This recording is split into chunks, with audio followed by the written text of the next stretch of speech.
الحمد لله رب العالمين والعاقبة للمتقين والصلاة والسلام على سيد الأنبياء والمرسلين وعلى آله وأصحابه أجمعين ومن تبعهم بإحسان إلى يوم الدين. أما بعد فأعوذ بالله من الشيطان الرجيم. بسم الله الرحمن الرحيم. والذين جاهدوا فينا لنهدينهم سبلنا وإن الله لمع المحسنين.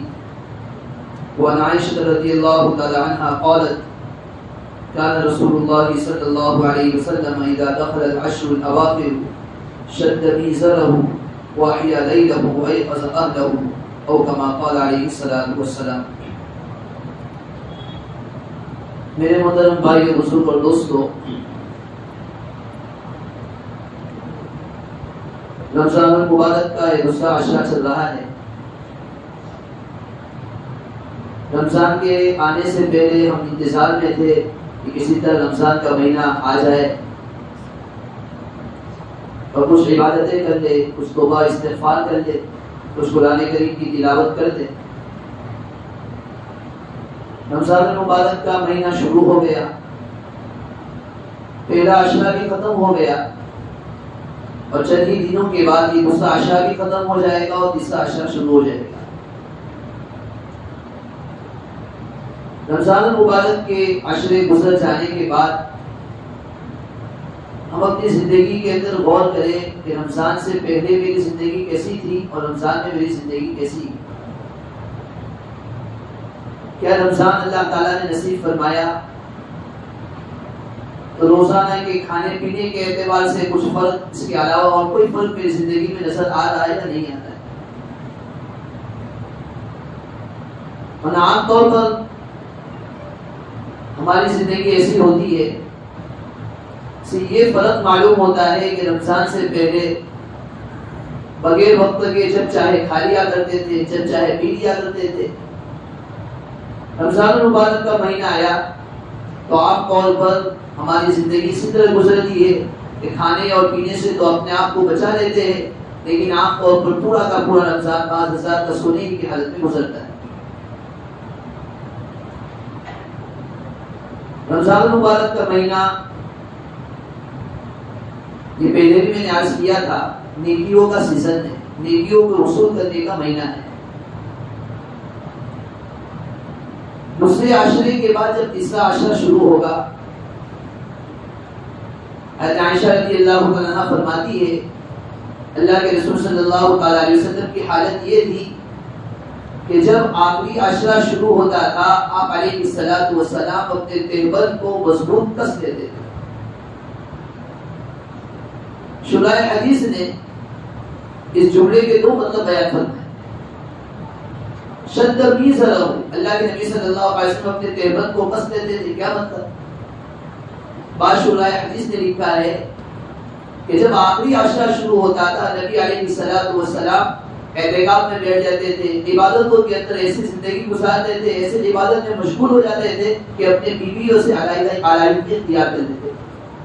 یعنی آخری عشرے میں اعتکاف کا اہتمام، آخری عشرے کے اندر عبادت کا خوب اہتمام فرماتے. دوسرا مطلب یہ بیان کیا ہے کہ آپ علیہ الصلوۃ والسلام آخری عشرے میں خوب محنت کرتے تھے، خوب مشقت اٹھایا کرتے تھے. وَأَحْيَا لَيْلَهُ، آپ علیہ الصلوۃ والسلام رات بھر عبادت کرتے تھے، رات کو بیدار رہا کرتے تھے. وَأَيْقَظَ أَهْلَهُ، اور اپنے اہل و عیال کو بھی بیدار کرتے تھے، اپنے اہل و عیال کو بھی عبادت کی ترغیب دیا کرتے تھے. ایک اور حدیث ہے غالباً عائشہ صدیقہ رضی اللہ عنہا بیان فرماتی ہے كان رسول الله صلی اللہ علیہ وسلم یجتہد فی العشر الاواخر ما لا یجتہد فی غیرہ.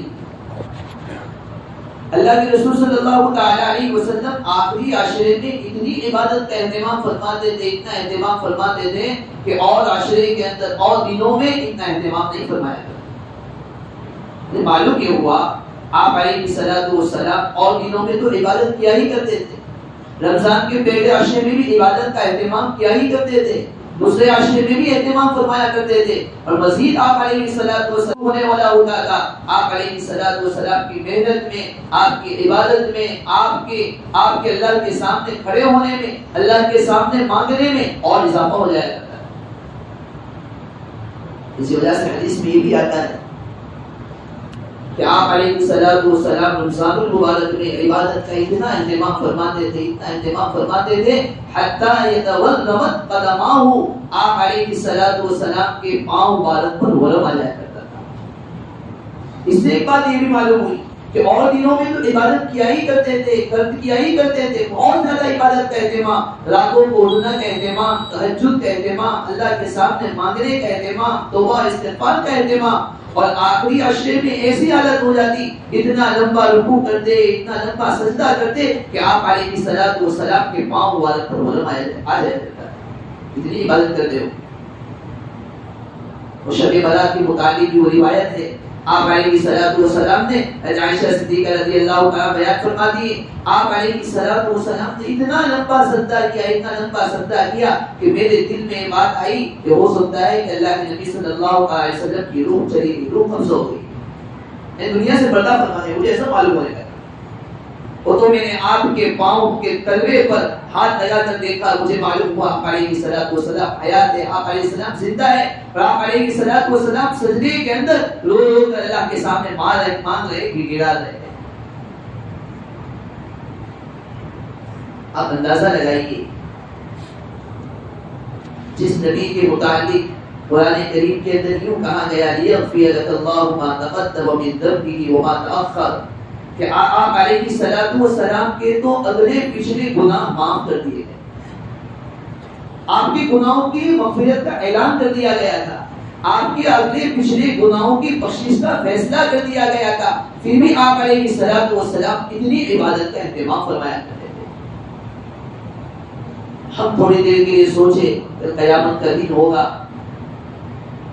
اولین اور آخرین حضرت آدم علیہ الصلوۃ والسلام سے لے کر قیامت تک آنے والے لوگ موجود ہوں گے، بڑے بڑے راتوں کو عبادت کرنے والے لوگ موجود ہوں گے، بڑے عبادت گزار توبہ استغفار کرنے والے موجود ہوں گے. اللہ کے دربار میں سب حاضر ہوں گے، سب اپنی اپنی عبادتوں کو اللہ کے سامنے پیش کریں گے. ہمارے پاس کون سا عمل ہوگا جس عمل کو اللہ کے سامنے پیش کر سکیں. وَلَوْ تَرَىٰ إِذِ الْمُجْرِمُونَ نَاكِسُو رُءُوسِهِمْ عِندَ رَبِّهِمْ، اللہ تعالیٰ فرمانے اس دن قیامت کے دن آپ مجرموں کو دیکھیں گے، گنہگاروں کو دیکھیں گے، وہ اپنی گردن کو جھکائے اللہ کے سامنے اپنے رب کے سامنے کھڑے ہوں گے. انہیں شرم محسوس ہو رہی ہوگی کہ ہمارا دفتر تو صرف اور صرف گناہوں سے بھرا ہوا ہے، ہم اللہ کے دربار میں کیسے حاضر ہو، اس لیے اپنی گردن کو جھکائے ہوئے ہوں گے، اپنے سر کو جھکائے ہوئے ہوں گے. دنیا میں کیسی کیسی عبادت کرنے والے لوگ پیدا ہوئے. ایک عورت کے متعلق لکھا ہے، رات کو نماز پڑھنے کے لیے کھڑی ہوئی، اللہ کے سامنے 2 رکعت نماز کی نیت باندھی، قرآن کریم کی تلاوت کرتی رہی، پوری کی پوری رات کسی حالت میں گزر گئی. جب سلام پھیرا اللہ کے سامنے جیسے ہی ہاتھ اٹھائے، دیکھا کہ صبح شادی ہو چکی ہے، تو اللہ کے سامنے کہنے لگی اے اللہ رات چھوٹی ہو چکی ہے، مجھے تو رات کی کم پڑ رہی. اللہ اکبر. یعنی پوری کی پوری رات 2 رکعت نماز کے اندر گزار دی. ایک آدمی حضرت رابعہ بصریہ علیہ الرحمہ کے پاس حاضر ہوئی، سوچا کہ ان سے ملاقات کروں. حضرت رابعہ بصریہ رحمۃ اللہ علیہ ظہر کی نماز ادا کر رہی تھی. اس ملاقات کرنے والے نے سوچا ظہر کی نماز ختم ہوگی، اس کے بعد ان سے ملاقات کروں گا. کچھ دیر ہوئی، پھر آیا، پھر دیکھا کہ عبادت میں مشغول ہے. عصر کی نماز کا وقت ہو گیا. عصر کے وقت ملاقات کرنے کے متعلق سوچا. عصر کے بعد دیکھا کہ دعا میں، استغفار میں، تسبیحات میں مشغول ہے. سوچا مغرب بعد ملاقات کر لوں گا. مغرب کے بعد حاضر ہوا، دیکھا ہوا بھی میں مشغول ہے، قرآن کریم کی تلاوت میں مشغول ہے. عشاء کے وقت حاضر ہوا، سوچا عشاء کے بعد تو ملاقات ہو ہی جائے گی. عشاء کی نماز میں حاضر ہوا اور عشاء کے بعد نماز کرنے ملاقات کرنے کے متعلق سوچا، لیکن کیا دیکھتا ہے حضرت رابعہ بصریہ علیہ الرحمہ نے عشاء کی نماز ختم کی، سنت وغیرہ کا اہتمام کیا، اس کے بعد ایسی عبادت میں مشغول ہوئی، اللہ کے سامنے ایسی کھڑی ہوئی کہ فجر کی نماز کا وقت ہو گیا۔ فجر کی نماز کے بعد ملاقات کے متعلق سوچا، عشاء کا وقت ہوا اور عشاء کی نماز کے لیے کھڑی ہو گئی۔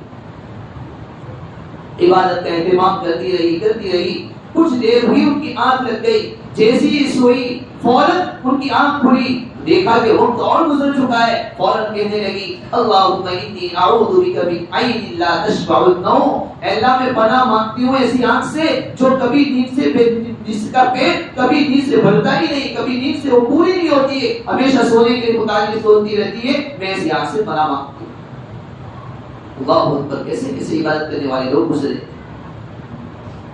نبی علیہ الصلوۃ والسلام اتنی ساری عبادت کرتے تھے، لیکن اس کے باوجود آپ علیہ الصلوۃ والسلام اللہ کے سامنے حاضر ہو کر یوں کہتے تھے ما عبدناک حق عبادتی وما عرفناک حق معرفتی، اے اللہ ہمیں جیسی آپ کی عبادت کرنا چاہیے ہم نے ایسی عبادت نہیں کی، آپ کی جیسی معرفت حاصل کرنا چاہیے، آپ کو جیسا پہچاننا چاہیے اور آپ کے پہچاننے کا جو حق ہمیں ادا کرنا چاہیے ہم ایسے پہچاننے کا حق ادا نہیں کر سکتے۔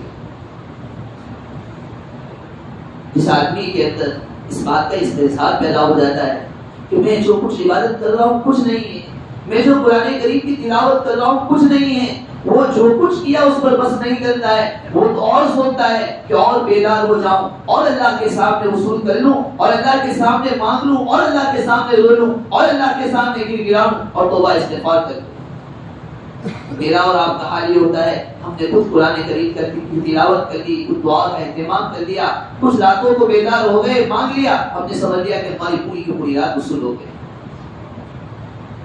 حضرت عبداللہ ابن مبارک رحمۃ اللہ علیہ بہت بڑے محدث اور بزرگ گزرے۔ ایک وقت میں کئی طلبہ ان کے پاس پڑھنے کے لیے آیا کرتے تھے، حدیث کا درس حدیث پڑھایا کرتے تھے۔ اتنا مجمع ہوا کرتا تھا، پہلے زمانے میں تو ایسے مائک وغیرہ کا انتظام نہیں تھا، ایک حدیث یہ پڑھتے تھے، شاگرد دور تک جہاں تک ان کی آواز جاتی وہ اس حدیث کو سنتا، اس کے بعد اس حدیث کو اور تک نقل کرتا، وہ اس کو نقل کرتا، وہ اس کو نقل کرتا۔ جس طرح نماز کے اندر مکبر ہوا کرتا ہے آواز کو پہنچانے والا، اسی طرح حدیث کو پہنچانے والے کئی افراد ہوا کرتے۔ اتنا بڑا محدث ہے، کئی لوگوں نے ان کے ہاتھ پر بیعت کی، کئی لوگوں نے ان کے ہاتھ پر کئی لوگوں نے ان کے ہاتھ پر اسلام قبول کیا، کئی طلبہ ان کے پاس ایک ہی وقت میں پڑھنے والے تھے۔ موت کا وقت آیا، بستر پر لیٹے، شاگردوں کا ہجوم بھیڑ لگی ہوئی ہے۔ آخری وقت میں عبداللہ ابن مبارک رحمۃ اللہ علیہ اتنا بڑا محدث کہہ رہا ہے اپنے شاگردوں سے کہ بستر سے مجھے نیچے اتار دو، مجھے بستر پر سے اٹھا دو، قالین پر بچھا دو، قالین پر لٹا دو۔ لوگ حیران ہو گئے، اتنا بڑا محدث آخری وقت ہے یہ کیا کہہ رہا ہے؟ عبداللہ ابن مبارک نے کہا نہیں مجھے نیچے لٹا دو۔ استاد کا حکم تھا، شاگردوں نے نیچے لٹا دیا۔ لوگ کیا دیکھتے ہیں؟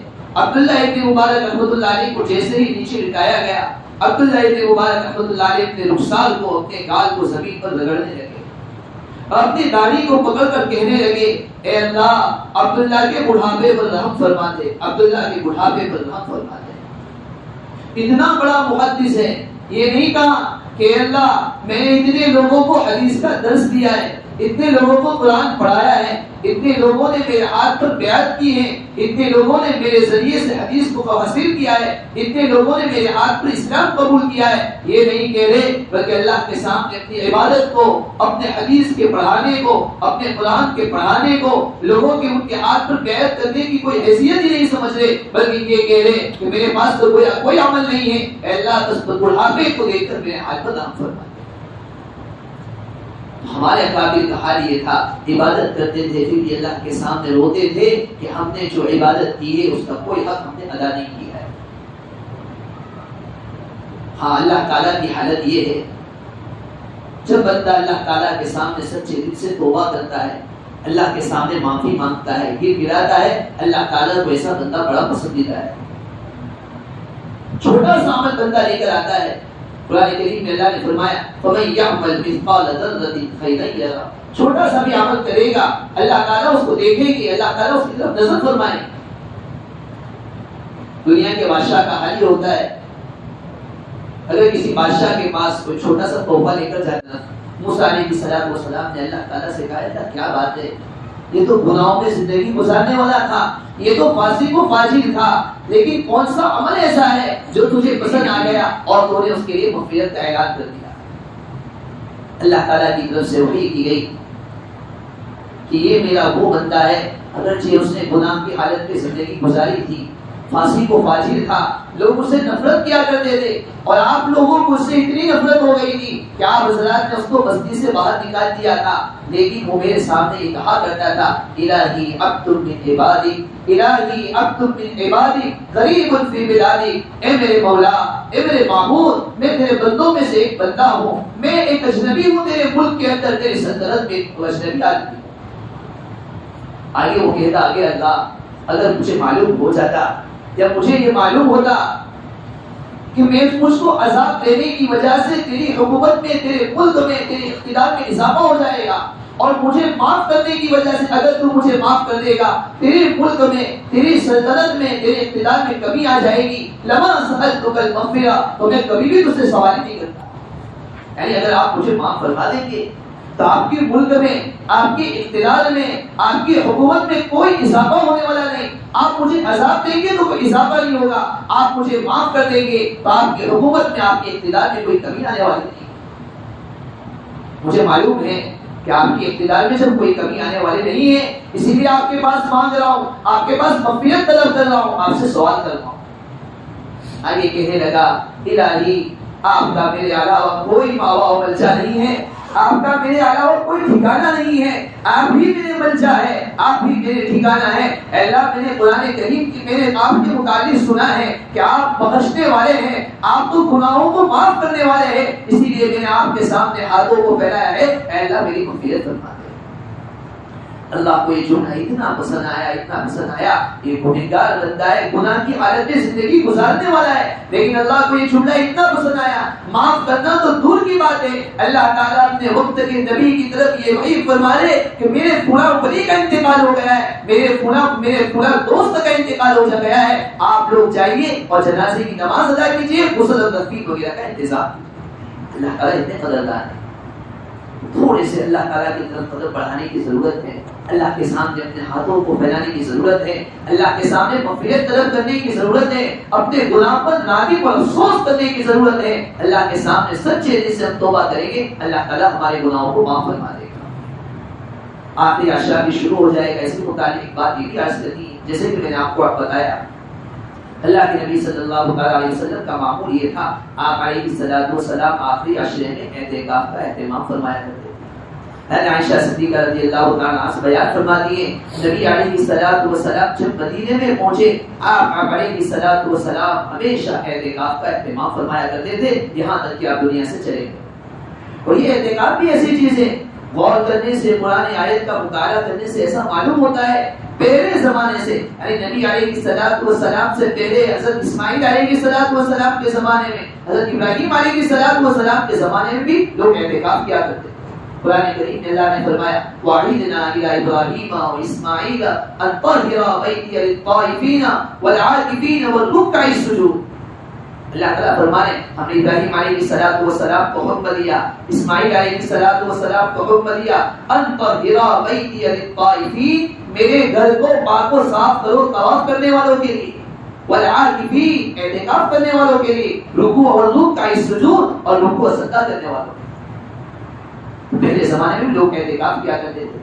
نبی حدیث میں اللہ کے نبی صلی اللہ علیہ وسلم نے ارشاد فرمایا جس آدمی نے اعتکاف کا اہتمام کیا، یعنی اعتکاف کیا، اللہ تعالیٰ اسے 2 حج اور 2 عمرے کے برابر ثواب عطا فرمائے۔ کتنا سستا سودا ہے۔ وہ اللہ تعالیٰ یہ چاہتے ہیں، اللہ کے نبی صلی اللہ علیہ وسلم یہ چاہتے ہیں میرے بندے نے 2 عشرے تو ایسے گزارے کہ اپنے گناہوں سے اپنے آپ کو گناہوں سے بچانے کے ساتھ ساتھ کچھ اپنی بیویوں کے پاس بھی چلا جایا کرتا تھا، اپنی بیوی کے ذریعے بھی اپنی خواہش کو پوری کر لیا کرتا تھا۔ آخری عشرہ اس طرح گزارے، پوری دنیا سے اپنے آپ کو فارغ کر دیا، پوری دنیا سے اپنے آپ کو خالی کر دیا، اب تیرے در پر آ کر پڑے ہیں اور تیرے در کے آپ کے سامنے سوئے ہیں، اب میرا کھانا بھی تیرے در پر ہوگا، میرا سونا بھی تیرے در پر ہوگا، گویا یہی میرا گھر ہوگا۔ اور بندہ گویا یوں کہہ رہا ہے کہ اللہ یہ 10 دن میں تیرے سامنے اس طرح گزار رہا ہوں کہ اللہ اس وقت تیرے در سے نہیں جاؤں گا جب تک کہ تیری طرف سے مغفرت کا فیصلہ نہیں ہوگا۔ اللہ تعالیٰ شاہوں سے دعا ہے اللہ تعالیٰ نے جو باتیں کی دعا ہے سب کو اس پر عمل کرنے کی توفیق عطا فرمائے۔ اللہ تعالیٰ آخری عشرے میں ہم سب کو اعتکاف کی دولت سے مالا مال فرمائے، آمین وآخر دعوانا الحمدللہ رب العالمین۔ اس کے وزیر اس کی شان میں گستاخی سمجھتے ہیں، اتنا بڑا وزیر اعظم ہے، اتنا بڑا وزیر ہے، اتنا بڑا بادشاہ ہے، اس کے سامنے اتنا سا چھوٹا سا تحفہ نکل جا رہا ہے۔ نہیں، اللہ تعالیٰ تو یہ فرماتے فَمَن يَعْمَلْ مِثْقَالَ ذَرَّةٍ خَيْرًا يَرَهُ، اللہ کے سامنے چھوٹا سا عمل، چھوٹی سی نیکی بھی کوئی لے کر جائے گا، اللہ تعالیٰ اس کی طرف دیکھیں گے، اللہ تعالیٰ اس کی طرف نظر فرمائے گا۔ انی لا اضیع عمل عامل منکم من ذکر او انثی، اللہ تعالیٰ فرما رہے کہ مرد و عورت میں سے کوئی بھی کوئی ایک عمل بھی لے کر آئے گا، ایک عمل بھی پیش کرے گا، میں اس کو کبھی بھی ضائع نہیں کروں۔ اللہ تعالیٰ کی صفت قدردانی، اللہ تعالیٰ بندے کے ایک ایک عمل کے قبول فرماتے ہیں، ایک ایک عمل کی قدردانی فرماتے ہیں۔ ایک زمانے کے اندر ایک بت پرست تھا، بت کی عبادت کیا کرتا تھا، ہمیشہ بتوں کے سامنے ہی اپنے سر کو جھکایا کرتا تھا، بت کے سامنے ہی مانگا کرتا تھا۔ ایک مرتبہ کسی پریشانی میں مبتلا ہوا، بہت بڑی مصیبت اس کے سر پر آ گئی، اسی حالت میں وہ راتوں کو روتا رہا اور روتا روتا وہ کہتا رہا یا صنم یا صنم یا صنم، اے بت اے بت اے بت۔ بت تو کہاں سے جواب دے گا، تو پتھر کا بنا ہوا ہے، مٹی کا بنا ہوا ہے۔ اچانک آنکھ لگ گئی اور اونگ کی حالت میں، نیند کی حالت میں اس کی زبان سے نکل گیا یا صمد یا صمد یا صمد۔ جیسے ہی اس کی زبان سے یہ جملہ نکلا، اللہ تعالیٰ نے فرمایا لبیک یا عبدی لبیک یا عبدی، اے میرے بندے میں حاضر ہوں، اے میرے بندے میں حاضر ہوں۔ فرشتوں نے کہا اللہ یہ تو بتوں کی عبادت کرنے والا ہے، بتوں کے سامنے اپنے سر کو جھکانے والا ہے، پوری رات ایک تسبیح پڑھتا رہا اور ایک ہی جملہ اپنی زبان سے نکالتا رہا یا صنم یا صنم یا صنم، اے بت اے بت۔ وہ تو بت بت مانگتا رہا، بت کے سامنے مانگتا رہا اور بت کو پکارتا رہا۔ وہ تو اسے نیند آ گئی اور نیند کی حالت میں بے اختیار اس کی زبان سے نکل گیا ہے یا صمد یا صبر۔ ارے اللہ آپ جواب دے رہے ہو۔ اللہ تعالیٰ کی طرف سے کہا گیا کہ وہ راتوں کو یا صنم پکارتا رہا، ایک مرتبہ اس کی زبان سے نکلا، چاہے بے اختیار نکلا، چاہے نیند کی حالت میں نکلا، چاہے اونگ کی حالت میں اس کی زبان سے یا صمد نکلا ہے، لیکن اس نے مجھے پکارا ہے۔ اگر میں بھی اس کی پکار کا جواب نہیں دوں گا، میں بھی لبیک نہیں کہوں گا، تو میرے میں اور بت میں کیا فرق رہے گا؟ واہ واہ، اللہ تعالیٰ بندوں کے اعمال کتنے بدل رہے ہیں۔ جب بندہ سچے دل سے اللہ تعالیٰ کے سامنے توبہ کرتا ہے، استغفار کرتا ہے، اللہ تعالیٰ ولیوں میں اس کو شامل فرما دیتے ہیں، ولیوں میں سے شامل فرما دیتے ہیں۔ حضرت موسیٰ علیہ السلام کا زمانہ تھا۔ موسیٰ علیہ السلام کے زمانے میں ایک آدمی بڑے بڑے گناہ کرنے والا تھا، فاسق و فاجر تھا، لوگ اسے نفرت کیا کرتے تھے، لوگوں کو اتنی نفرت ہو گئی تھی، اتنی نفرت ہو گئی تھی، لوگوں نے اسے بستی سے باہر نکال دیا۔ لوگ اس کو دیکھنے کے لیے بھی تیار نہیں، اس کے ساتھ بیٹھنے کے لیے بھی تیار نہیں، اس کے ساتھ محبت کرنے کے لیے بھی تیار نہیں، کوئی سلوک کرنے کے لیے، کوئی معاملہ کرنے کے لیے اس کی تیاری نہیں۔ وہ تو باہر چلا گیا، پتہ نہیں وہاں کیا عبادت کرتا رہا، کیا توبہ کرتا رہا، کیا استغفار کرتا رہا اور کیا اللہ کے سامنے مانگتا رہا۔ زندگی اسی حالت میں گزار دی۔ موت کا وقت آیا، موت کی گھڑی آئی، اس کا انتقال ہو گیا۔ جیسے ہی اس کا انتقال ہوا، اللہ تعالیٰ نے حضرت موسیٰ علیہ السلام کی طرف وحی بھیجی کہ میرے فلاں ولی کا فلاں جگہ پر بستی کے باہر انتقال ہو گیا ہے، تم جاؤ اسے غسل دو اور اس کے بعد اس کی نماز جنازہ پڑھاؤ۔ موسیٰ علیہ السلام بھی حیران تھے کہ کون آدمی ہوگا۔ لوگوں کو جمع کیا، لوگوں کو کہا کہ اللہ کے ایک بندے کا، ایک ولی کا اللہ تعالیٰ کی طرف سے وحی کی گئی ہے کہ اللہ کے ایک ولی کا انتقال ہو گیا ہے، بستی کے باہر وہ دینے والا ہے، لوگ اس کے پاس جائیں، اس کو جنازے کی نماز پڑھنا ہے، اس کو غسل دینا ہے، اس کے بعد اس کی جنازے کی نماز ادا کی جائے گی۔ لوگ بھی سوچ رہے تھے کہ کون بندہ ہوگا جس کے متعلق یہ اعلان کیا گیا اور اللہ کی طرف سے وحی کی گئی۔